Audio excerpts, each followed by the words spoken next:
8h36, Florian Philippot, bonjour. Bonjour. Merci d'être avec nous, vice-président du Front National. Au nom du peuple, c'est le slogan de Marine Le Pen. Son projet a été présenté hier, durant le week-end, samedi et hier, à Lyon. Alors, contre la gauche du fric et la droite du fric. Ça veut dire contre la gauche du fric, Macron, et contre la droite du fric, Fillon, si j'ai bien compris. C'est bien ça. Vous avez bien compris, Jean-Jacques Bourdin. Bon, d'accord. Alors, François Fillon est-il disqualifié ? Pour moi, si vous voulez, je ne présume pas de sa culpabilité ou de son innocence. Je dis que si on veut avoir une campagne de fond, reparler de ce qui intéresse les Français, c'est quand même le moment de le faire lors d'une présidentielle, chômage, terrorisme, pouvoir d'achat, tout le reste, il est préférable qu'il s'en aille. Il est préférable qu'il s'en aille parce que vous voyez bien que ça fait 10 jours, 12 jours qu'on est sur les affaires Fillon, qu'on est sur les affaires liées à des présumés emplois fictifs et qu'on a présumé innocent. Bien sûr, mais qu'on a faire partir, qu'on a de plus en plus de mal à cause de cette affaire qui revient sans cesse, qui pollue l'élection présidentielle, de parler des vrais sujets. Or, je suis désolé, Monsieur Bourdin, les Français attendent les candidats à l'élection présidentielle, ce que nous nous sommes évertués à faire tout le week-end avec ces 144 engagements présidentiels de Marine Le Pen, à parler de nos solutions pour résoudre ces problèmes. Mais lui aussi a parlé de ces solutions. Mais il n'est plus audible. Il ne sera plus jamais audible. Une enquête préliminaire est ouverte par le parquet financier le concernant. Oui. Pas encore d'ailleurs. Le parquet financier est en train d'enquêter. Pourquoi est-ce que je vous parle d'enquête préliminaire ? Parce qu'une enquête préliminaire est ouverte par le parquet financier au sujet de Marine Le Pen. Attendez. Sur François Fillon, il aurait été audible si dès le premier jour, il était venu avec des preuves en disant, écoutez, tout cela est faux. Madame Pénélope Fillon, mon épouse, a travaillé sur tel emploi, parce qu'il y a plusieurs zones d'ombre. Il y a la revue des Deux Mondes, il y a les 2 assistances parlementaires, et puis il y a sa propre société de conseil, où il y a un point d'interrogation majeur également de F Conseil, qui sont ses clients, qui lui a permis de gagner 18 000 euros par mois en moyenne depuis 2012. Voilà, je dis, il y a beaucoup manque de transparence, tout ça. Les fameux chèques du Sénat, les 21 000 euros, les 7 chèques qui ont été publiés. Donc il serait venu, il aurait donné des preuves jugées convaincantes, même si l'affaire judiciaire n'aurait pas été terminée tout de suite. Eh bien, de nouveau, il aurait été audible. On aurait pu repartir sur la campagne de fond. Là, Monsieur Bourdin, je veux dire, une défense politique, elle se fait tout de suite ou elle ne se fait pas. Ça n'a pas été convaincant, ça n'a convaincu personne. À tel point que quand on a vu que j'ai vu les archives de son épouse dans Envoyé spécial, qui dit dans une interview en 2016, je n'ai jamais été l'assistante de mon mari, ou je n'ai jamais eu une quelconque tâche de cette nature. Moi, je chantais une espèce de sincérité à tel point qu'on se demandait si elle était bien au courant. Oui, c'est ce que dit Ségolène Royal, mais c'est un ressenti. Est-ce qu'elle est complice ou est-ce qu'elle est victime ? Et peut-être qu'il y a eu une injustice au fait qu'on a appelé ça le Pénélope Gate et non pas le Fillon Gate. Vous lui demandez de la transparence. Mais je lui demande, bien sûr, mais je lui demande surtout, nous aussi, je lui demande surtout maintenant de trouver une manière de partir et de laisser le débat de fond revenir totalement, sereinement, tranquillement dans cette élection présidentielle. Bon, alors, transparence. Parlons du Front National. Vous avez donc organisé un très beau meeting hier à Lyon. Avec quel argent ? Est-ce que vous avez trouvé l'argent qui vous manquait ? Avec l'argent qu'on a pour le moment. À ma connaissance, nous n'avons pas encore le prêt nécessaire pour boucler le reste. Vous n'avez toujours pas trouvé ? Il ne me semble pas. Je ne suis pas le premier en ligne là-dessus. Vous savez, vous êtes vice-président du parti. Oui, mais je ne suis pas le trésorier de campagne. Donc, il y a évidemment des négociations qui doivent se mener de manière tout à fait discrète, ce que chacun comprendra. Mais je suis optimiste. Nous allons trouver, bien évidemment, parce qu'il est inenvisageable de ne pas trouver. Pour l'instant, vous n'avez pas trouvé l'argent nécessaire. Non, mais les 8 ou 9 millions, je sais plus combien d'euros. Ça cherchez. Même un peu plus si on compte les élections législatives qui sont derrière. Mais il est certain que le scandale qui s'est révélé vraiment au grand jour dans cette élection présidentielle, c'est que les banques françaises, le système bancaire français, peut sélectionner les candidats qui se présentent avec telle ou telle facilité à l'élection présidentielle. Et ça n'est pas acceptable une seule seconde.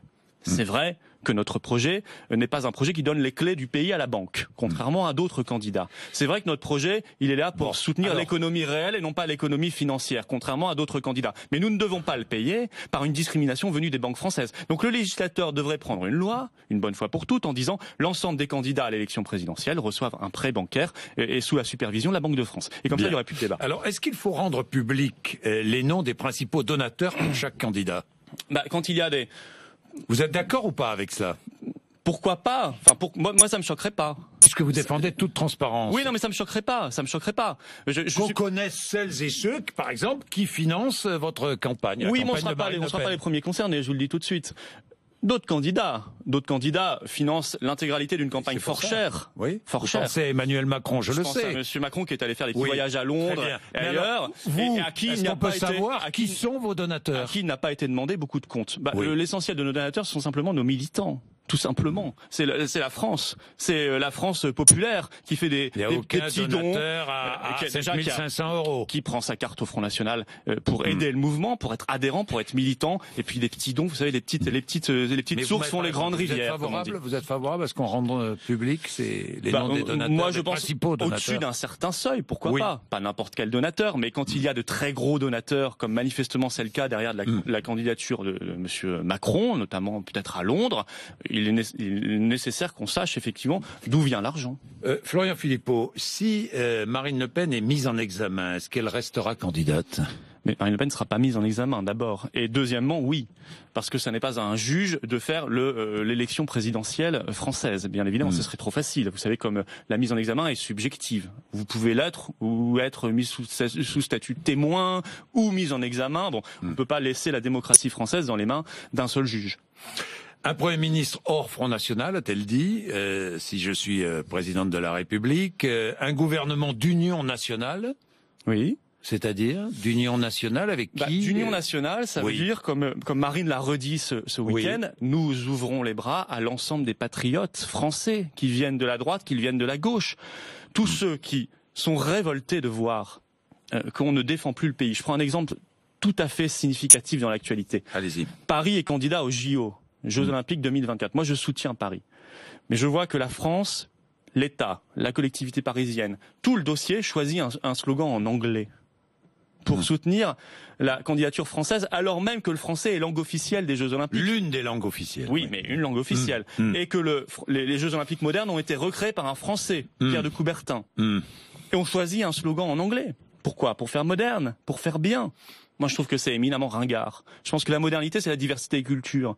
Je pense que la modernité, c'est justement de défendre la francophonie et le français. Vous voyez, il y a beaucoup de Français qui sont révoltés par cela, qui disent, mais ce capital immatériel, notamment une langue nationale, qui le défend aujourd'hui? Monsieur Macron, qui fait ses meetings en anglais à Berlin? Monsieur Fillon, qui veut tout saccager, y compris notre sécurité sociale? Nos rapports sociaux, notre pacte public, notre pacte social? Non, Marine Le Pen, elle est là. Et ça, je sais que ça parle au cœur de beaucoup de patriotes qui sont peut-être pas encore au Front National. Oui, vous parliez de diversité. Alors je regardais le programme. Oui, la diversité du monde. Oui. Quand vous voyagez, vous voyagez en Chine, aux États-Unis, en Allemagne, en Angleterre, en Italie, vous voulez retrouver cette diversité du monde. Vous voulez pas un monde uniformisé où on mange la même chose, où on voit les mêmes choses, où on entend la même langue. Et la circulation des biens et des personnes. Oui, mais la circulation sans entrave des biens et des personnes, elle va contre cette diversité. Je prends un exemple, le TAFTA, le traité transatlantique. Vous savez, ou le CETA avec le Canada, traité de libre-échange. Le but, c'est quoi? C'est qu'on ait tous dans nos assiettes du bœuf aux hormones, canadien ou américain. C'est fini, ça, non? Non, le CETA, c'est pas du tout fini. Le CETA. Mais le TAFTA, parce que Trump a été élu, c'est probablement fini. Et Dieu merci. Si ça avait été Hillary Clinton, ça aurait continué. Le CETA, non, pas du tout. Malheureusement, ça continue et ça avance et la France n'a plus sa souveraineté commerciale. Elle doit retrouver sa souveraineté commerciale. À propos de Trump, défense de la torture, mur anti-immigrants avec le Mexique, il s'en prend aux réfugiés, aux immigrés, au climat, aux droits des femmes. Ben c'est vrai, non? C'est vrai ou pas? Il y a des choses, de toute façon, moi je défendrai pas Trump sur tous les points, que les choses soient claires, je suis pas son porte-parole. Sur quel point vous ne défendez pas? Je suis pas du tout d'accord si ce que vous dites est vrai sur la torture, par exemple. Mais je prends un exemple, c'est ce qu'il dit. Significatif. Oui. Le mur avec le Mexique. Le mur, il existe déjà et ça n'est jamais dit aux Français. Et Hillary Clinton avait voté pour. C'est le mur de 2007. Il y a déjà plus de 2000 kilomètres de mur entre les États-Unis et le Mexique depuis 10 ans. Lui, il voulait l'agrandir. Et ça n'est jamais dit aux Français. Ils ont l'impression qu'il veut construire un mur ex nihilo, comme ça, à partir de rien. C'est faux.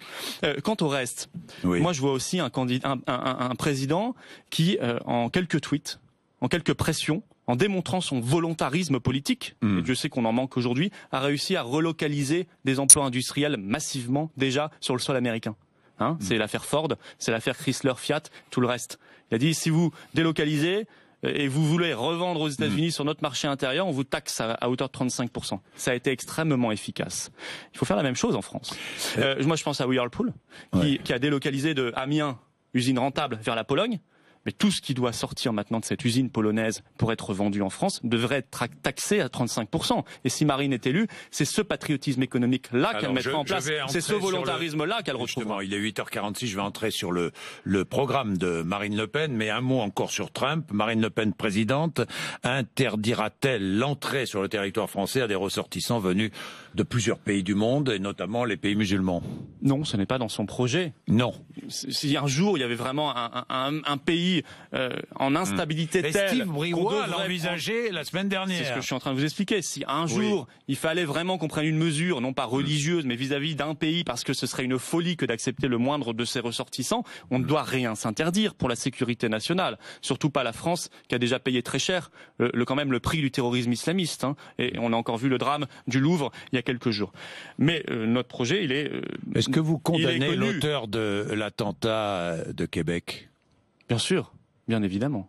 Mais moi, je condamne, vous savez, tous les terrorismes, tous les attentats, j'ai peu entendu, et toutes les violences dans le monde. J'ai peu entendu vos condamnations. Je parle du Front National. Le Front National, le Front National s'est exprimé et a condamné très clairement cet attentat. Je sais qu'il y a eu des tentatives... Anti-musulmans. Oui, bien sûr, il y a eu des tentatives politicienne indigne comme d'habitude, mais moi je suis extrêmement clair vis-à-vis du terrorisme et nous devons prendre des mesures de sécurité. Vous me disiez qu'est-ce que veut faire Marine Le Pen? Marine Le Pen, elle veut commencer par le commencement, c'est-à-dire que la France retrouve ses frontières nationales, alors que tous les autres candidats défendent Schengen. Fillon même défend Schengen puissance 2. Marine Le Pen, elle dit on doit retrouver des frontières nationales et nous embaucherons sur le mandat 6000 douaniers pour le faire, parce que nous avons malheureusement détruit nos infrastructures douanières. Sur l'immigration, le refus de scolariser les enfants de réfugiés ou de migrants n'est pas dans ces 144 engagements. J'ai cherché. Parce que déjà c'est pas cela la proposition. La proposition, c'est le refus d'accueillir les clandestins. Les clandestins sur le territoire national. Donc c'est même pas une question de scolarisation. D'accueillir, mais parfois comme on supprimera l'aide médicale. On n'a pas le temps de les accueillir. Parce qu'ils sont là illégalement, donc il faut faire en sorte déjà qu'ils ne viennent pas. Comment on fera en sorte qu'ils ne viennent pas? On va supprimer de la loi la possibilité de régularisation des clandestins. Comme ça, c'est un signal qu'on enverra dissuasif. Ne venez pas. Ne vous laissez pas prendre dans les mains des passeurs et des mafias qui vont vous demander des milliers de dollars pour traverser la Méditerranée au risque de votre vie. Et ne venez pas, vous serez jamais régularisé. Ça n'existe pas dans le droit français, la régularisation. Voilà ce qu'on leur dira. Vous supprimez toute régularisation. Toute possibilité même. Possibilité même de régularisation. Il faut qu'on envoie des signaux Terminer la régularisation. Dissuasifs. Par ailleurs, vous savez, moi j'ai toujours pensé, je l'ai redit moi dans mon propre discours ce week-end, qu'il n'y a rien d'humaniste dans cette immigration massive. Il n'y a rien d'humaniste à faire venir des gens pour les mettre dans des campements, des baraquements. Il n'y a rien d'humaniste comme en Allemagne à leur réserver des boulots à 80 centimes d'euros de l'heure. Il n'y a rien d'humaniste à leur faire traverser la Méditerranée alors que des milliers d'entre eux sont engloutis dans les profondeurs de la Méditerranée. Est-ce que c'est humaniste de faire C'est inhumain même. Est-ce que c'est inhumain alors de faire attendre un travailleur étranger en situation régulière avant qu'il ne bénéficie de droits sociaux, de le faire attendre 2 ans? Oui. Est-ce que c'est humain, humainement défendable? Oui, c'est humain dans un. C'est-à-dire que je suis travailleur quand les règles sont connues. Oui. Je suis régulier. J'ai mes papiers, mon droit de travail. Je travaille, je cotise, je paie, je travaille, je cotise, mais je n'ai pas droit aux droits sociaux. Pas tout de suite.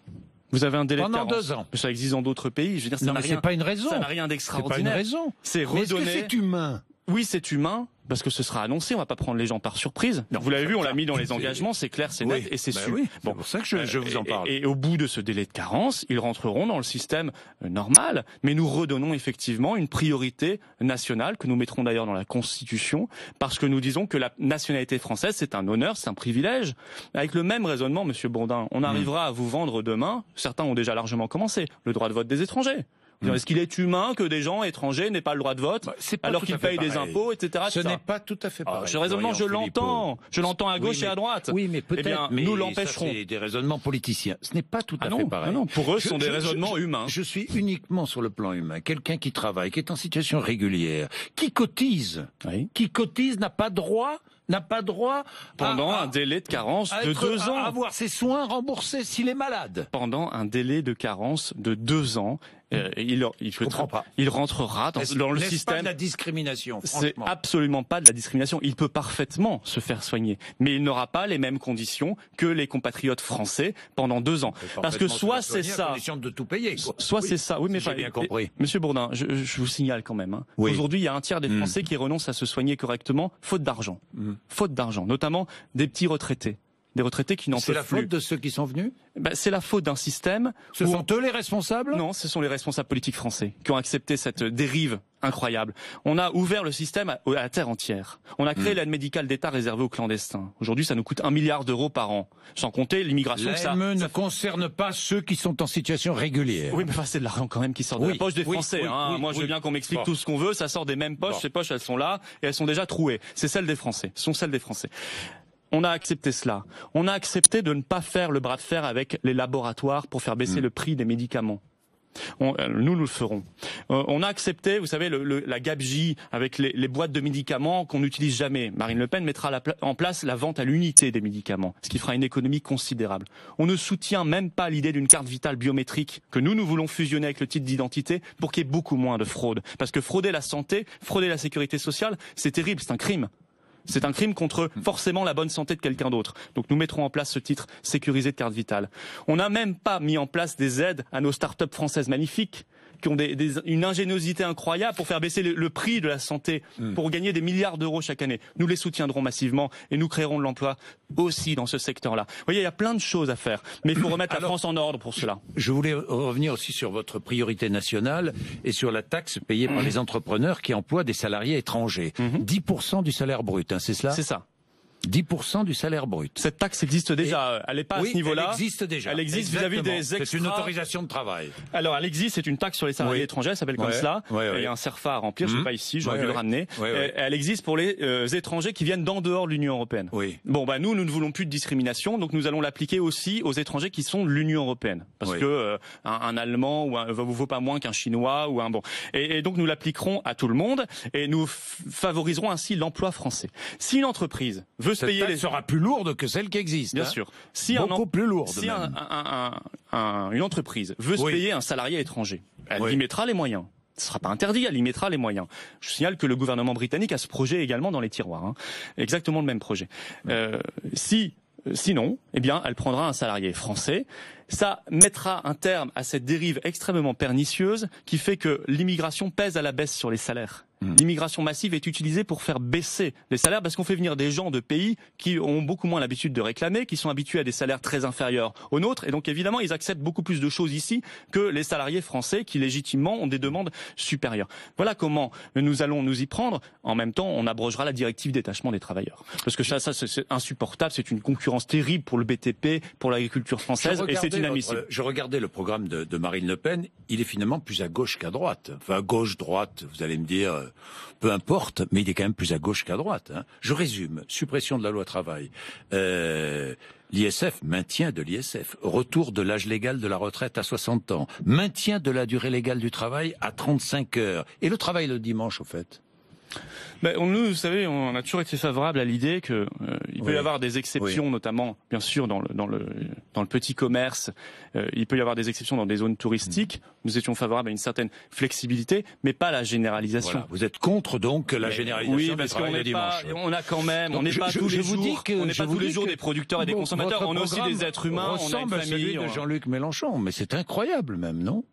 Moi, je n'y vois aucun point commun. Vraiment aucun. Parce que j'ai regardé un peu la suppression de la loi travail, c'est un point commun. J'ai regardé un peu son projet, oui, c'est vrai. Le maintien de l'ISF, c'est un point commun. Oui, nous allons supprimer la loi travail, la loi 35 heures, c'est un point commun. Monsieur Bourdin, je me réfère pas moi à Jean-Luc Mélenchon ou à son hologramme, ça ne m'intéresse pas. Bon, nous on est là, on est en chair et en os, on existe, on n'a pas besoin d'hologramme et on a un projet qui est extrêmement complet, qui est équilibré. Nous ne regardons pas si l'arrêt de l'immigration, alors vous me direz c'est à droite. La suppression de la loi travail, c'est vrai que vous direz c'est à gauche, alors que ça a été fait par la gauche. Donc là il y a une incohérence dans votre raisonnement puisque la loi travail a été faite par la gauche.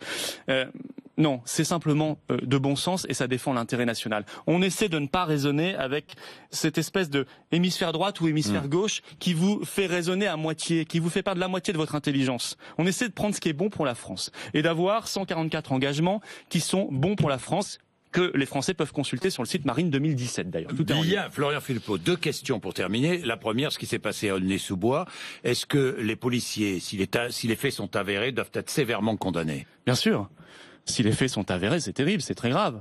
On parle de viol, et en même temps, je vous le dis, ce n'est pas parce que des individus auraient fait quelque chose d'inacceptable qu'il faut jeter l'opprobre sur toute la police nationale. Surtout pas dans ces quartiers-là où elle travaille de manière extrêmement dure, difficile, dans des conditions épouvantables. Oui, tout à l'heure vous parliez, c'est un tweet d'un auditeur, vous parliez, on a de plus en plus de mal à parler des vrais sujets à cause de l'affaire Fillon qui pollue la campagne, c'est ce que vous disiez. Je rappelle quand même que le Front National et son trésorier sont mis en examen aujourd'hui pour recel d'abus de biens sociaux et complicité d'escroquerie. Comme ça, ce sont des grands mots. Pour un dispositif, ils n'ont jamais été soupçonnés ni l'un ni l'autre d'enrichissement personnel. D'abord, que les choses soient claires, ni d'emploi fictif. Pour un financement de campagne qui a toujours été validé 4 fois sur 4 par la Commission nationale des comptes de campagne composée de magistrats professionnels. Et la justice, avant les élections, nous dit peut-être que finalement, on ne sait pas si c'est tout à fait dans les règles. Bon, on n'est pas du tout sur la même affaire. Bien, merci Florian Philippot d'être venu nous voir ce matin. Il est 8h57. Vous êtes sur RMC et BFM TV.